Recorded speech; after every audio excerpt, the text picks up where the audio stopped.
Tudo bem, pessoal? Beleza?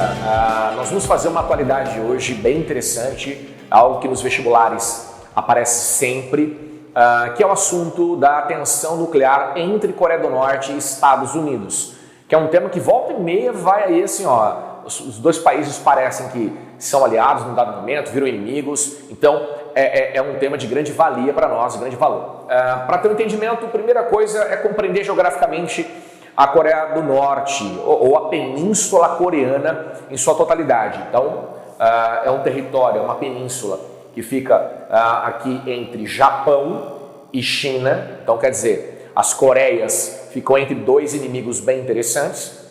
A Coreia do Norte faz fronteira com a China, enquanto a Coreia do Sul, na verdade, ela fica à deriva nesse cenário, mas sendo um país de caráter capitalista, é claro. Então, até para ter um entendimento entre os dois países, eles são cortados pelo paralelo 38. Esse paralelo 38, para muitos, é a fronteira mais bem vigiada do mundo. Então, Alexandre, a história essas duas Coreias aí que são bem discrepantes, aí são de fato discrepantes, você pega um raio-x entre os dois países, você percebe que a Coreia do Sul é muito mais desenvolvida economicamente do que a Coreia do Norte. A pergunta é, em que momento as Coreias que nós conhecemos hoje, elas foram de fato a Coreia, tá? Então, em que momento isso acontece? Vale lembrar que o território coreano, ele foi dominado pelo Japão dentro do seu imperialismo. O Japão, ele durante o final do século XIX até a Segunda Guerra Mundial, o Japão ele foi imperialista, então ele dominava territórios da Ásia. A Coreia era uma área dominada pelos japoneses. Com a derrota do Japão na Segunda Guerra Mundial, aconteceram as conferências pós-guerra. Nós tivemos duas conferências muito importantes, que foram as conferências de Yalta na Crimeia, em fevereiro de 45, e Potsdam, na Alemanha, em julho de 45. Nessa conferência, o Japão, derrotado, perde o território da Coreia, e esse território é dividido em Coreia do Norte para a União Soviética comunista e Coreia do Sul para os Estados Unidos capitalistas. Então, o que os Estados Unidos fizeram pela Coreia do Sul? Dentro da sua linha de investimentos na Ásia, para fortalecer o capitalismo dentro da Ásia, os Estados Unidos, juntamente com o Japão, investiram na criação dos chamados tigres asiáticos. Então, a Coreia do Sul passa a ser membro de um tigre asiático, já a Coreia do Norte, vinculada naquele momento à União Soviética. Só lembrando que os tigres asiáticos vão surgir nessa história somente na década de 70. Mas só para vocês entenderem o porquê da diferença tão discrepante de desenvolvimento entre os dois territórios. Isso foi em 45.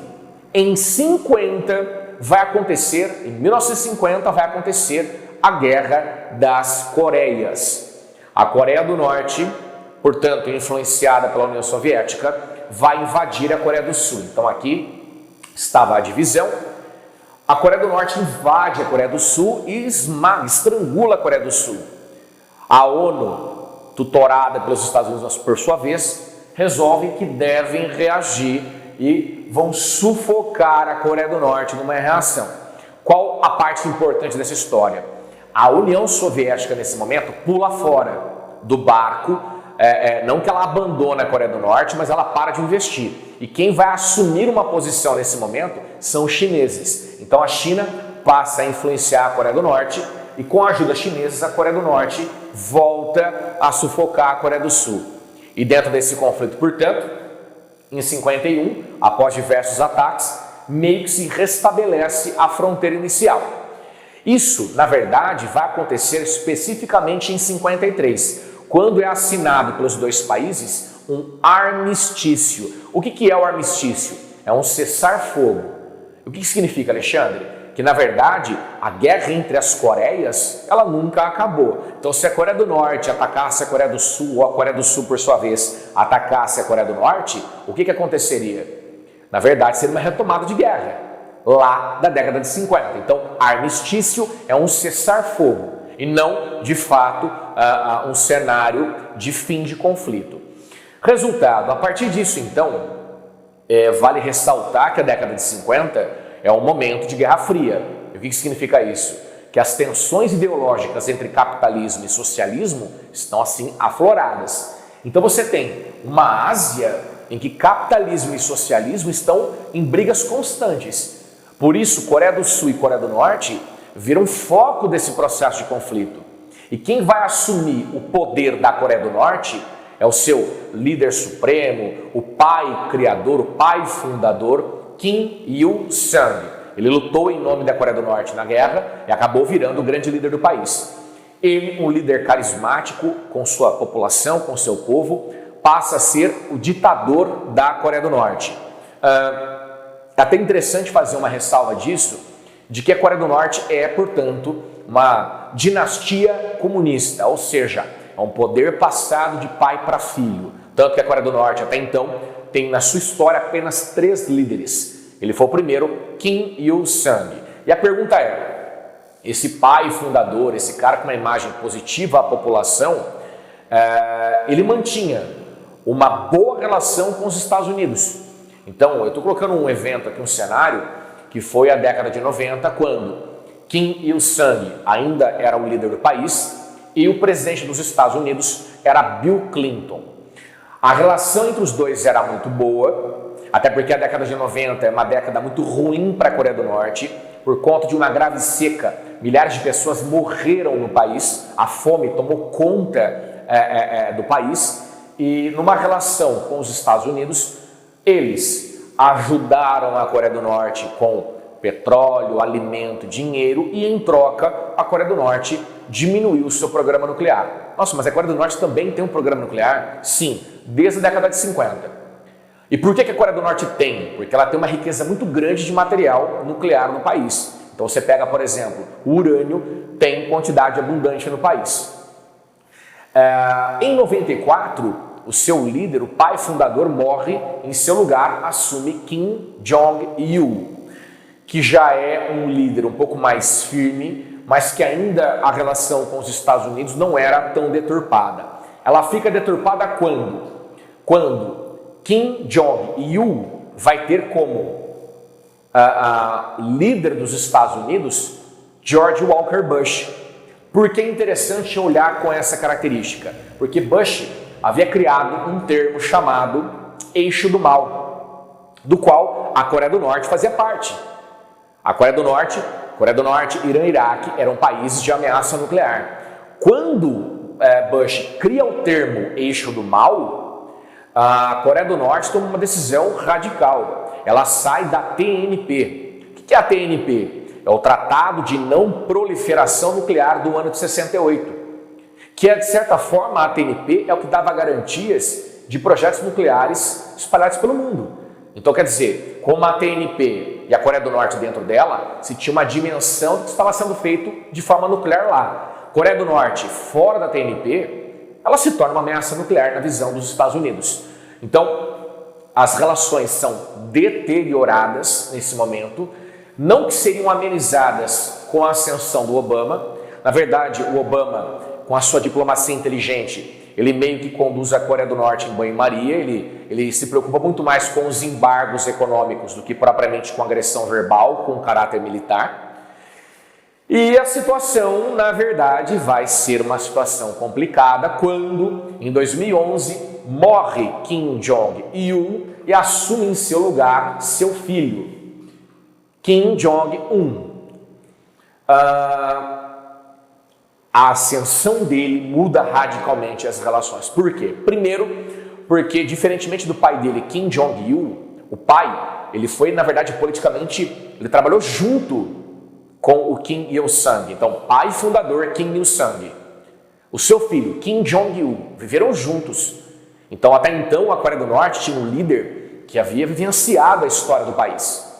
Quando assume Kim Jong-un, primeiro que era o filho mais novo, o mais velho caiu em desgraça quando foi preso no Japão tentando entrar na Disney.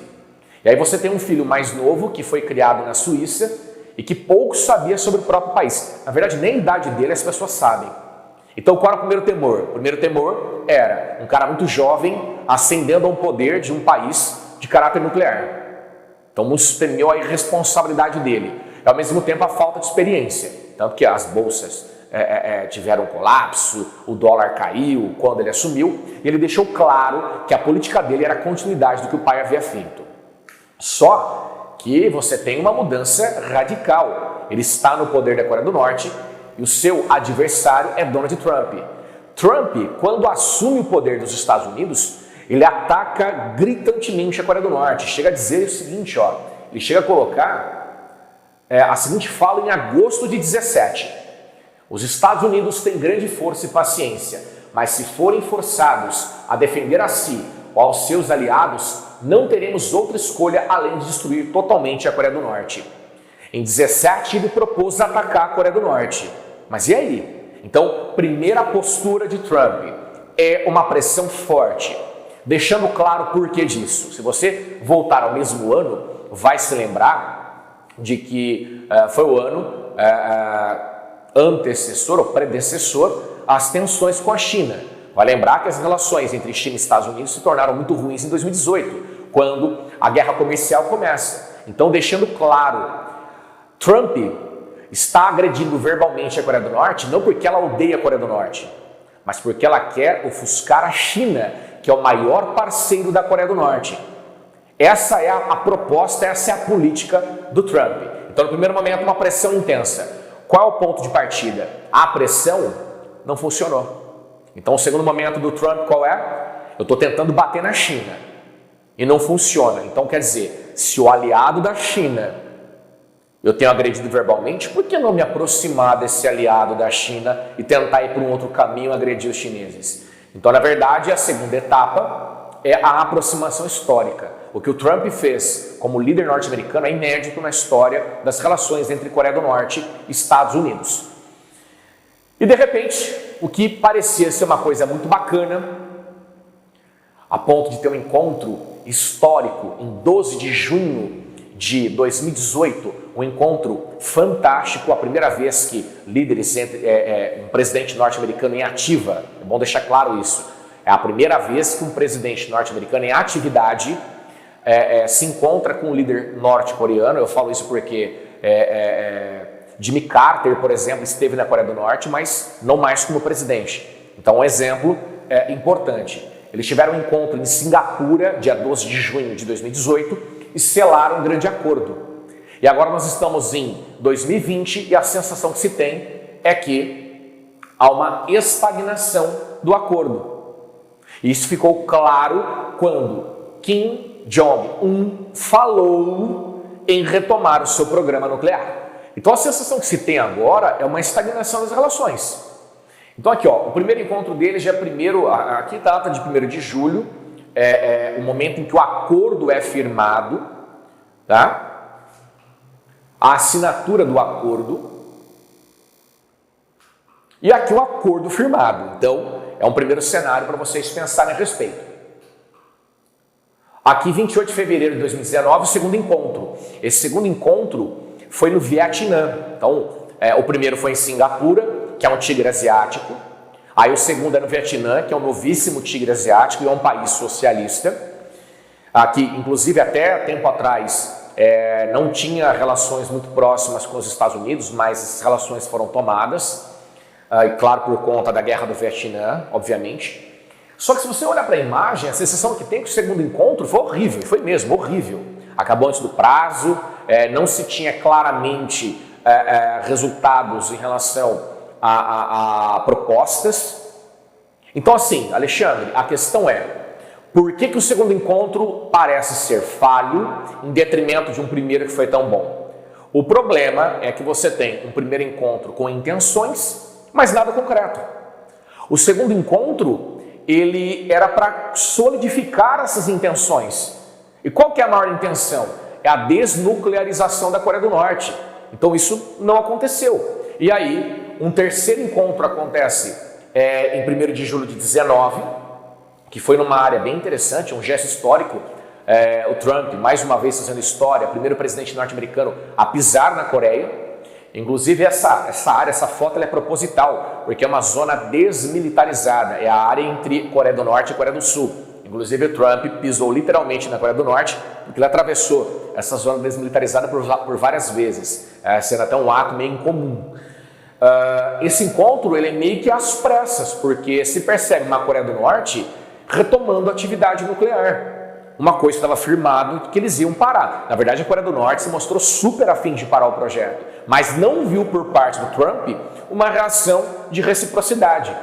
Então, o que a gente tem que materializar? Em janeiro deste ano, Kim Jong-un ameaça retomar os testes nucleares. A pergunta é, ele é um líder instável ou ele apenas faz seu papel como líder da Coreia do Norte? O que vale ressaltar são os testes nucleares. O pai fundador, de 72 a 94, fez 15 testes. Kim Jong-il, que era até então o cara de maior ameaça nuclear, tinha feito 16 testes. E o Kim Jong-un, o filho dele, desde 2011, já promoveu 89 testes balísticos. Então, quer dizer, ele parece ser um cara muito mais agressivo. Só que, ao mesmo tempo, foi o cara que se permitiu dialogar. Então, a questão é, o que nós temos que pensar? O teor da proposta é a desmilitarização. É a questão da desnuclearização, é acabar com o programa nuclear da Coreia do Norte. Por que a Coreia do Norte é tão instável? Porque ela entende que não é só ela que tem que acabar. Ela entende que essa é uma questão global. Ela entende que todos os países envolvidos devem, de fato, também repensar o seu projeto nuclear. Por que só ela? Então aqui você tem uma dimensão, quando você olha, por exemplo, para ogivas prontas para uso. Estados Unidos tem 1.800 ogivas prontas para uso, enquanto a Coreia do Norte só tem 20. Então a pergunta é, a Coreia do Norte é uma ameaça nuclear? Se você fizer uma análise bem interessante, se você pegar bombardeiros nucleares, mísseis intercontinentais, submarinos, a Coreia do Norte não aparece em lista alguma. Ela é uma ameaça nuclear de verdade? Ou o clube atômico é muito mais uma ameaça? Quem que é o clube atômico? Os países do Conselho de Segurança, Estados Unidos, França, Inglaterra, Rússia e China. Ainda você tem Paquistão, você tem Índia nesse projeto. A Coreia do Norte não pode ser considerada uma ameaça nuclear.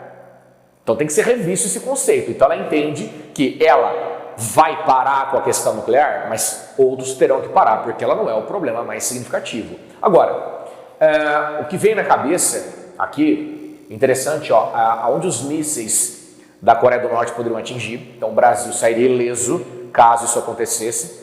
Essa é uma informação muito pertinente para a gente. Aqui o exército da Coreia do Norte, a Coreia do Norte é uma das maiores forças globais em termos de exército, de investimentos militares, e até todo mundo sempre pergunta, por que a Coreia do Norte investe tanto na área nuclear e na área militar e tem um país que passa fome? Então essa é uma questão bem interessante. E talvez o que ajude a responder essa informação seja, de fato, alguns testes nucleares que foram feitos, considerados muito expressivos. Aqui as datas de testes que foram realizados recentemente. Esses testes dão um ar norteador do porquê da Coreia do Norte investir tanto nesse cenário. Então, entendam, 2006, 2009, 2013, 2016, 2017, testes significativos. A pergunta é, por que a Coreia do Norte investe na área nuclear, de fato? Ela entende o seguinte, primeiro, os Estados Unidos tratam o país como uma ameaça. E quem é que vai defender a Coreia do Norte em relação a isso? Eu posso dar um exemplo pontual. Você pega o caso da Síria. A Síria passou a ter uma guerra civil muito grave. E quem que defende a Síria nesse processo? Então, quer dizer, qual é a política da Coreia do Norte? Eu tenho que me defender sozinha do mundo. Eu não posso contar com a ajuda de todo mundo. E tenho que estar preparada para o pior. Então, por isso, o viés militar. A Coreia do Norte, ela se diz agressiva, ou pelo menos é intitulada como um país agressivo aos Estados Unidos, porque os Estados Unidos, por sua vez, nunca querem dialogar. E o Trump mostrou o contrário. Não, vamos dialogar. Então, se você quiser dialogar comigo, ok. Não adianta você me tratar com um caráter de tensão.